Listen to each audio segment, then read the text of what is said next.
In the early 1900s, it started like any ordinary outing, a shared meal, then a sweet drink. Within hours, several people collapsed. The pattern looked too neat to be chance. Something moved through them fast. The symptoms matched from body to body. Sudden weakness, violent sickness, then silence. Doctors searched for infection and found no clear source. Families compared what each person had eaten. One item kept returning again and again. Word spread before answers did. People whispered about poison, not in a bottle hidden in a pocket, but inside something familiar and shared. If it came from everyday food or drink, then anyone could have swallowed it.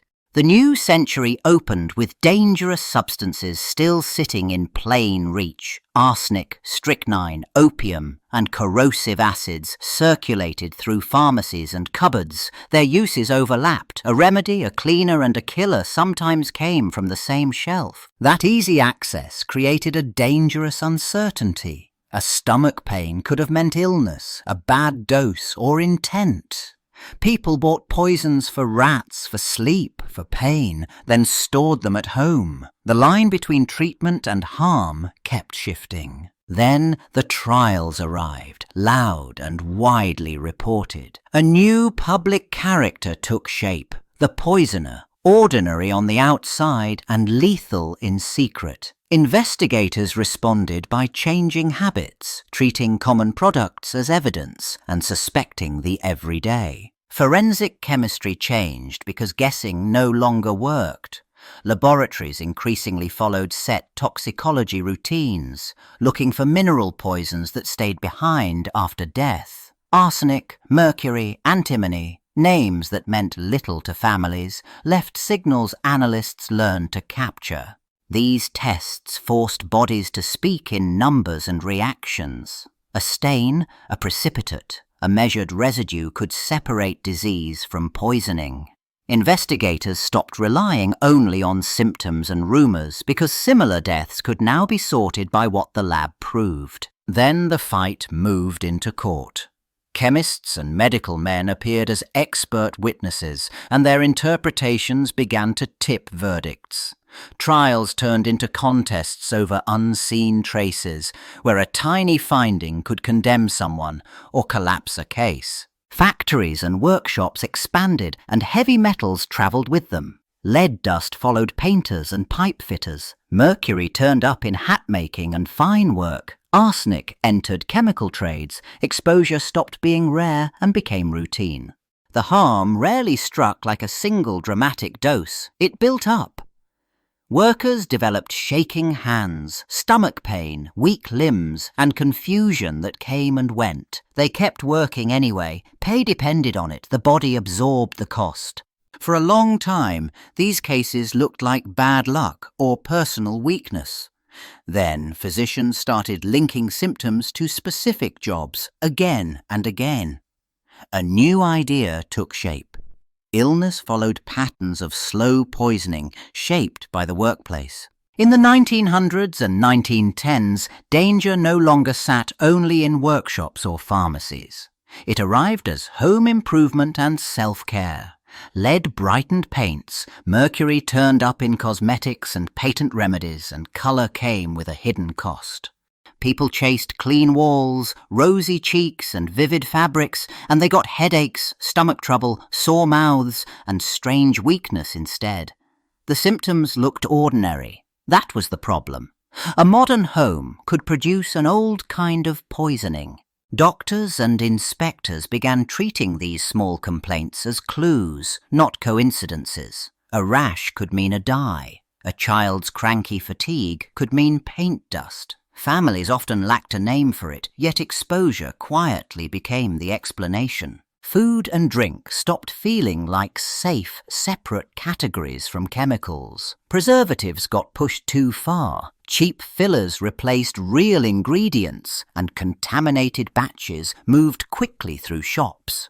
Illness appeared in clusters, then jumped neighbourhoods before anyone knew why. Investigators chased sources that kept shifting. One day it looked like tainted milk, the next like spoiled meat, the next like a sweetener cut with something harsher. By the time a suspect product got pulled, the damage already travelled with the supply chain. Then testing became routine, not heroic. Public laboratories and municipal analysts began checking everyday staples, measuring what sellers claimed and what buyers actually swallowed.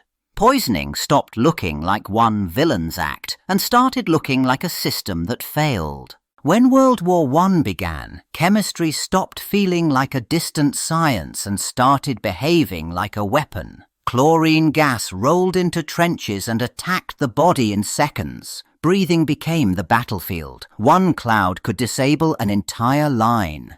Armies raced to improve these gases, and the work demanded new skills: how to store, transport, and release toxins on command. Factories scaled up production, creating stocks far beyond peacetime needs. The lesson was simple and brutal: poison could be engineered. Then the war ended, but the knowledge did not disappear. Trained chemists returned home. Surplus chemicals moved into warehouses, businesses, and sometimes private hands. The boundary between military and civilian poisons blurred, and public fear rose with availability. After the war, a new kind of poison entered ordinary life.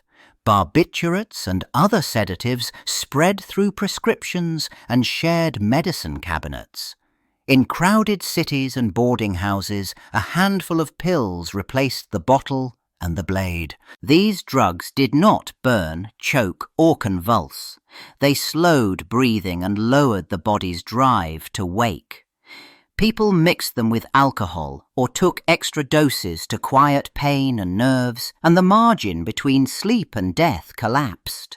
When someone died under blankets with no struggle, certainty became harder to reach.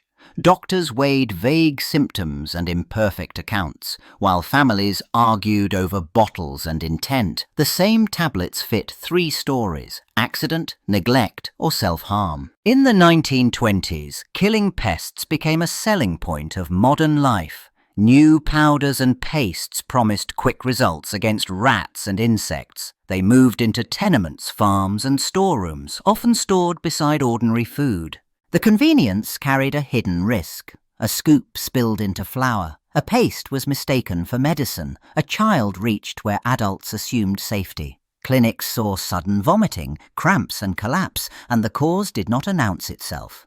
Then the pattern sharpened. Investigators found the same brand containers turning up near the dead, and households reported repeated illnesses that followed one meal or one drink. The home no longer looked harmless, it looked weaponized. By the early 1930s, poison no longer belonged to a single bottle or a single crime.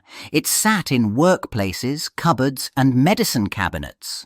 Some killed fast. Others worked slowly, blending into the body's ordinary failures. Investigators faced a moving target. New formulas entered shops faster than laboratories built methods to find them. Habits also changed. Sleeping powders, pest killers, and chemical cleaners became routine, so exposure looked normal until someone stopped breathing. Doctors signed certificates with limited proof, and families accepted familiar labels like heart failure or pneumonia. Without a clear reason to test, many bodies went unexamined. The period closed on a hard possibility. Countless poisonings stayed invisible.